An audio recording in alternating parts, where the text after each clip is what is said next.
Bismillahirrahmanirrahim. Assalamualaikum warahmatullahi wabarakatuh.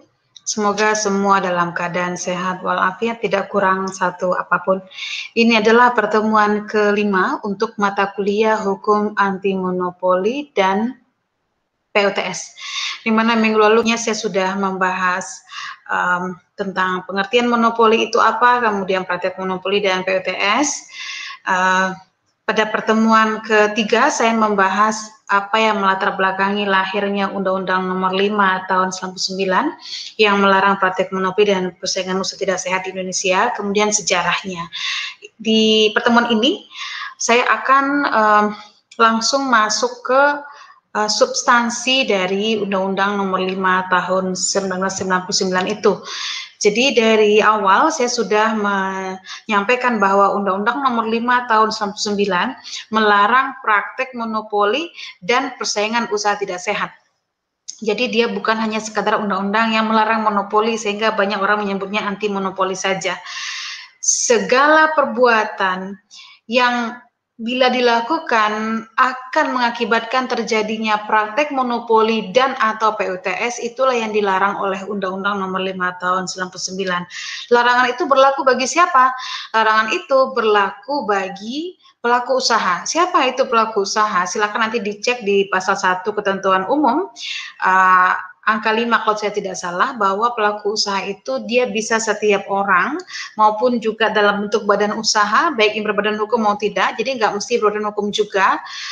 Kemudian dia melakukan kegiatan usaha di bidang ekonomi begitu. Jadi tidak berarti dikatakan pelaku usaha kalau punya perusahaan ya. Kalau misalnya itu hanya kegiatan setiap orang saja, tetapi melakukan kegiatan usaha di bidang ekonomi, itu adalah pelaku usaha. Yang kalau dalam bahasa sederhana masyarakat menyebutnya pengusaha gitu. Cuman kan konotasi pengusaha itu selalu orang yang punya pabrik, orang yang punya perusahaan selama ini. Padahal sebenarnya ketika dia melakukan kegiatan usaha secara pribadi saja, misalnya dia ngojek gitu secara pribadi, itu adalah pelaku usaha. Nah, larangan dalam Undang-Undang Nomor 5 Tahun 1999 ini berlaku bagi pelaku usaha. Walaupun nanti kita akan sampai pada materi terkait dengan pengecualian, ternyata ada pelaku usaha tertentu yang dikecualikan nanti dari berlakunya undang-undang ini ya. Sekarang yang perlu kita ketahui dulu, apa-apa saja yang dilarang oleh Undang-Undang Nomor 5 Tahun 1999 itu. Tadi saya sudah sampaikan bahwa setiap perbuatan dari pelaku usaha yang kalau dilakukan akan berakibat terjadinya praktek monopoli dan PUTS, itulah yang dilarang oleh Undang-Undang Nomor 5 Tahun 1999. Nah, apa saja indikasi-indikasinya? Indikasi itu sama dengan tanda-tandanya. Penyebab bisa juga. Apa saja indikasi-indikasinya telah terjadi praktek monopoli dan persaingan usaha tidak sehat itu, sehingga dilaranglah perbuatan itu. Di dalam Undang-Undang Nomor 5 Tahun 1999, indikasi terjadinya praktek monopoli dan PUTS itu dikelompokkan ke dalam 3 bagian. Kelompok pertama, dia merupakan kelompok perjanjian yang dilarang. Kelompok kedua, kegiatan yang dilarang. Kelompok ketiga, posisi dominan yang dilarang. Apa sih Bu bedanya perjanjian dengan kegiatan? Dia berbeda. Kalau perjanjian, pelakunya pasti lebih dari satu. Kenapa? Yang namanya perjanjian itu kan tidak bisa dilakukan oleh satu pihak. Tapi dia kan perbuatan di mana satu pihak atau lebih mengikatkan diri pada satu pihak terlebih lainnya, begitu kan? Jadi kalau misalnya perjanjian itu yang perjanjian dilarang itu pasti pelakunya lebih dari satu pelaku usaha. Gitu ceritanya nih. Sehingga kalau misalnya dilakukan perbuatan itu dan merupakan indikasi terjadinya praktek monopoli dan PUTS, pasti yang akan menjadi terlapor nanti itu lebih dari satu. Tapi kalau kegiatan dia bisa dilakukan sepihak oleh pelaku usaha. Sementara posisi dominan itu maksudnya posisi tertinggi yang dimiliki oleh pelaku usaha, di mana bukan berarti dia tidak punya pesaing. Pelaku usaha yang memiliki posisi dominan itu dia punya pesaing. Hanya saja bagi dia pesaingnya itu tidak berarti gitu, kecil bagi dia pesaingnya itu. Nah, sebenarnya bukan posisi dominannya yang dilarang. Artinya pelaku usaha sah-sah saja memiliki posisi tertinggi, karena dia memiliki kemampuan finansial yang kuat, jangkauan akses yang luas, gitu sah-sah saja. Tetapi menjadi salah kalau si pelaku usaha itu seperti nanti pada pasal 25 menyalahgunakan posisi dominannya itu. Nanti kita akan sampai ke situ, kita bahas satu-satu. Nah, tadi saya sudah sampaikan ada 3 kelompok yang dilarang itu. Pertama kelompok perjanjian yang dilarang, kedua kelompok kegiatan, ketiga kelompok posisi dominan. Kita bahas dulu kelompok perjanjian yang dilarang. Meskipun ini belum saya bahas secara detail ya. Nanti akan ada pertemuan khusus membahas satu persatu nanti. Saya hanya mengenalkan dulu apa-apa saja jenis-jenis perjanjian yang dilarang itu. Silakan nanti Anda cek dari pasal 4 sampai pasal 16 Undang-Undang Nomor 5 Tahun 1999 itu adalah bentuk-bentuk perjanjian yang dilarang oleh Undang-Undang Nomor 5 Tahun 1999. Karena kalau dilakukan perjanjian-perjanjian seperti ini, dia akan berpotensi mengakibatkan terjadinya praktek monopoli dan atau POTS. Apa-apa saja, ada oligopoli, kemudian ada perjanjian penetapan harga, kemudian ada perjanjian diskriminasi harga, kemudian ada perjanjian penetapan harga di bawah harga pasar, kemudian ada perjanjian penetapan harga jual kembali, kemudian ada pemboikotan, kemudian ada perjanjian pembagian wilayah, ada perjanjian ada kartel, ada trust, ada oligopsoni, ada integrasi vertikal, kemudian ada perjanjian tertutup, dan terakhir ada perjanjian dengan pihak luar negeri. Nanti kita akan bahas satu-satu di pertemuan berikutnya. Ini cukup diketahui saja dulu bahwasanya yang dikategorikan perjanjian yang dilarang itu ini istilahnya yang dari pasal 4 sampai pasal 16. Nanti silakan dicek juga isi dan unsur-unsur pasalnya itu di dalam undang-undangnya langsung ya. Kemudian yang termasuk ke dalam kelompok kegiatan yang dilarang itu pertama monopoli, kemudian monopsoni, kemudian penguasaan pasar, kemudian persekongkolan. Persekongkolan itu nanti ada lagi jenisnya, ada persekongkolan dalam menentukan pemenang tender, ada persekongkolan dalam mendapatkan rahasia perusahaan pesaing, ada pula persekongkolan dalam menghambat produksi dan distribusi produk pesaing. Nanti kita akan bahas satu-satu di pertemuan berikutnya.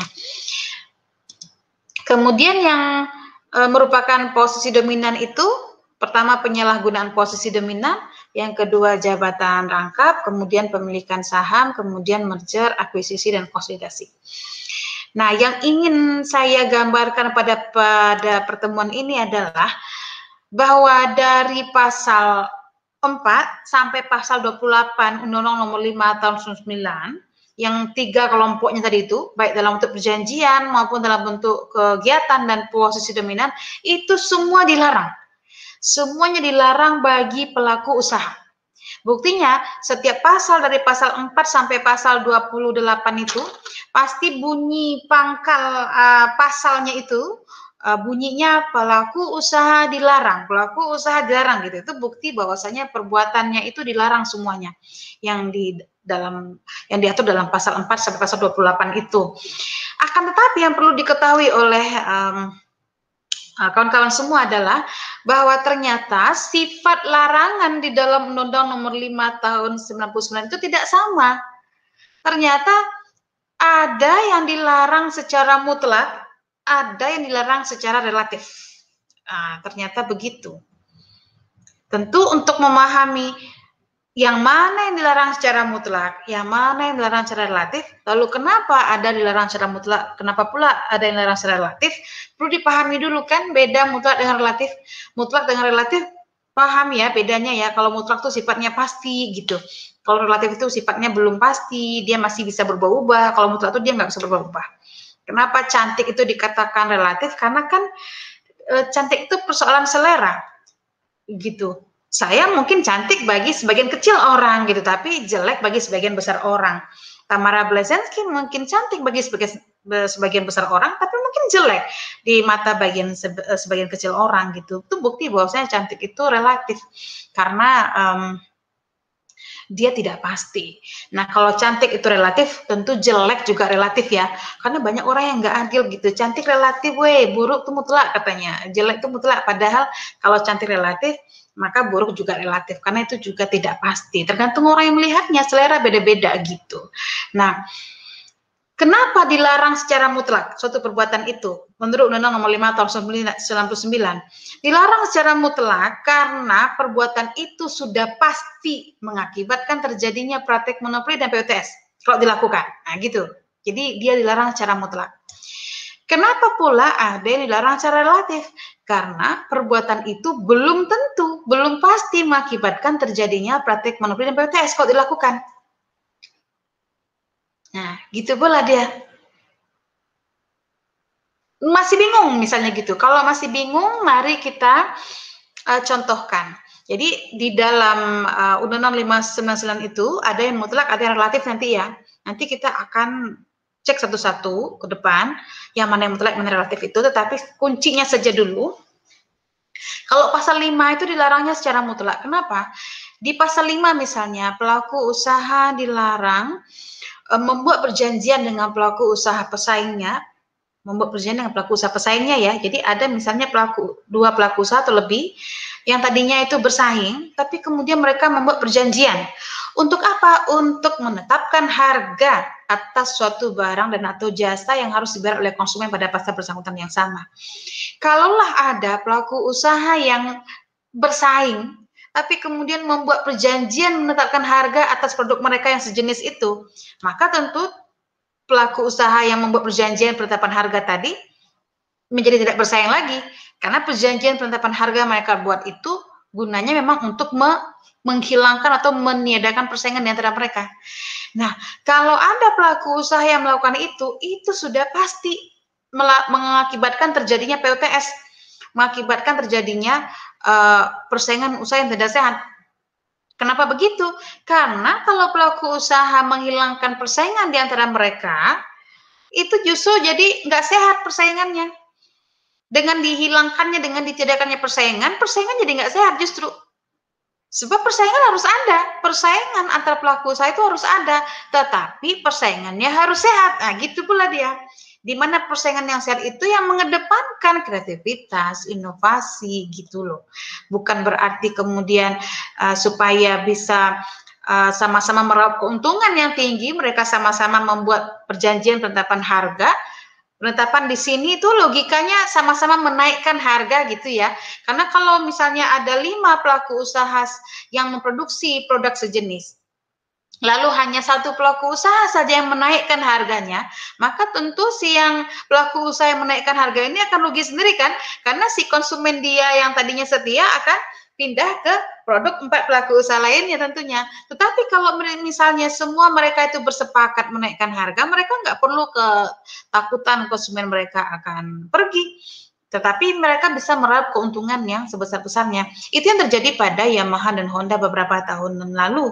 Dan perjanjian penetapan harga sebagaimana dilarang oleh pasal 5 ini merupakan salah satu larangan yang sifatnya mutlak. Karena kalau ada pelaku usaha yang membuat perjanjian penetapan harga itu tuh sudah pasti mengakibatkan hilangnya persaingan, di mana kalau hilangnya persaingan justru nggak sehat bagi pasar. Karena pasar harus ada persaingan, tapi persaingan yang sehat. Siapa yang akan rugi? Yang akan rugi itu konsumen.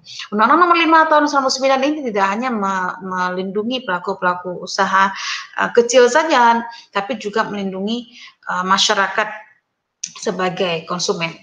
Lalu ada pula pasal yang dilarang yang perbuatannya itu dilarang secara relatif. Artinya kalaupun terjadi perbuatan itu dia belum tentu mengakibatkan terjadinya praktek monopoli dan atau PUTS. Apa misalnya? Kita langsung ke pasal 17 saja tentang monopoli karena memang pasal 17 ini yang mengatur monopoli ini dia lebih populer gitu. Misalnya pasal 17, silakan nanti dicek di pasalnya sendiri. Bunyinya, pelaku usaha dilarang melakukan penguasaan terhadap produksi dan atau pemasaran barang dan atau jasa yang mengakibatkan terjadinya praktik monopoli dan atau persaingan usaha tidak sehat. Lihat kata-kata yang saya garis bawahi. Kata-kata yang saya garis bawahi adalah yang mengakibatkan terjadinya praktik monopoli dan atau persaingan usaha tidak sehat. Saya ke atas lagi, pasal 5 tadi. Apakah ada kata-kata yang mengakibatkan terjadinya praktik monopoli dan persaingan usaha tidak sehat? Kan tidak ada. Tetapi di pasal 17, silakan nanti dicek juga di pasal lainnya, ada kata-kata yang mengakibatkan terjadinya praktik monopoli atau PUTS. Artinya, Pelaku usaha itu baru dilarang melakukan penguasaan terhadap produksi dan atau pemasaran barang atau jasa kalau mengakibatkan terjadinya praktik monopoli atau PTS. Kalau tidak mengakibatkan terjadinya praktik monopoli dan atau PTS berarti nggak dilarang. Kira-kira begitu tuh makna atau maksud pasal 5 itu. Tapi di pasal, sorry, ini pasal 17 ya. Tetapi di pasal 5 nih tadi, sepanjang ada pelaku usaha membuat perjanjian dengan pelaku usaha pesaingnya untuk menetapkan harga atas suatu barang atau jasa yang harus dibayar oleh konsumen pada pasal bersangkutan yang sama, itu dilarang. Tidak ada di ujungnya disebutkan kalau mengakibatkan atau yang mengakibatkan terjadinya praktik monopoli atau PTS, tidak ada kan gitu. Nah ini salah satu cara untuk melihat dan atau mengidentifikasi mana pasal yang dilarang secara mutlak, mana pula pasal yang dilarang secara relatif. Untuk sementara itu dulu, ke depan akan berkaitan pula sifat larangan apakah mutlak atau relatif ini dengan dua pendekatan analisa dalam menentukan pelanggaran terhadap Undang-Undang Nomor 5 Tahun 1999, yaitu secara parse ilegal dan rule of reason. Nanti yang dilarang secara mutlak dia akan dianalisa berdasarkan metode parse ilegal nanti, kemudian yang dilarang secara relatif akan dianalisa berdasarkan metode rule of reason nanti itu.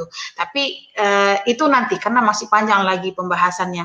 Untuk sekarang ini dulu, silakan diisi absensi dengan menjawab pertanyaan informasi apa yang Anda peroleh dari materi pada pertemuan ini. Kemudian nanti silakan Anda berdiskusi dan menanggapi pertanyaan kawan. Semoga semua sehat walafiat selalu. Mohon maaf atas penyampaian yang mungkin kurang jelas. Assalamualaikum warahmatullahi wabarakatuh.